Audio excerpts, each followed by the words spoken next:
The purpose of today's staff meeting here was to really think about what we're doing in PBL and how we might act for the future. I refer to it as reaching an inflection point. It's a mathematical term that in time we have grown to a steady rate. We've reached a point of where to next.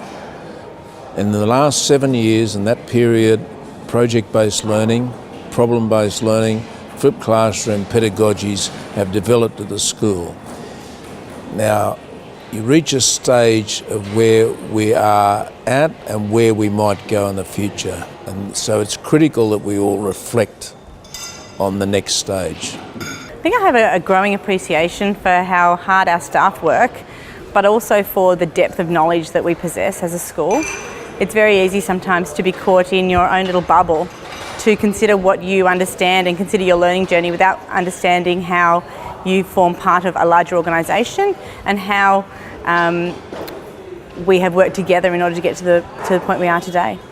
Individually, no staff member has all the answers, and while we do have expert knowledge, I don't believe that we're all completely experts on our own. I think one of the biggest things that I have learnt today is about the power of critical and constructive feedback.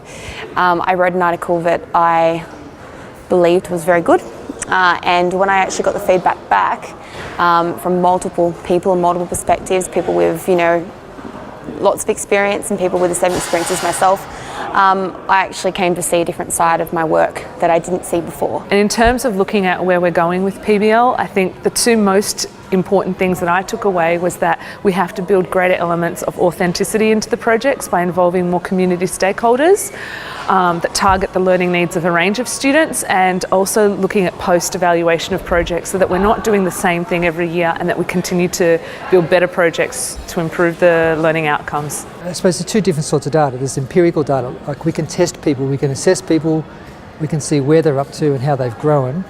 And you can do that with content, and particularly from a maths perspective, you can do that very clearly. I think the more challenging one is that less empirical, the soft skills, the 21st century skills, where how do you measure critical thinking, problem solving, what does it look like, what's good, what's bad, how do you assign a mark or a grade or an outcome to it, and thinking about how we might capture and then use that data to inform decisions and our planning as we move forward. Are we reflecting on what our projects are about? Are we getting student feedback? Are we looking at the data that's coming out? And are we going beyond standardised testing as our dominant means of data to look at student achievement? And are we starting to look at a broader way of understanding how is deeper learning evident in our projects, and how is that going to prepare our students for the world beyond secondary school? People have to reflect on their practice and come up with ideas for the future. Teachers can gain a lot from student voice. It's most important. Students should be involved in the future plannings. I think the next wave for Parramatta Marist has to be research, that we look at the data, we analyse the data we have, collaborate with other schools. That could be globally, it could be locally, it could be interstate in Australia. Further studies and give the teachers the opportunity to do that. Question I was always asked, where is the research? And that's a good question, and we've got to do the research now, not talk about it, do it.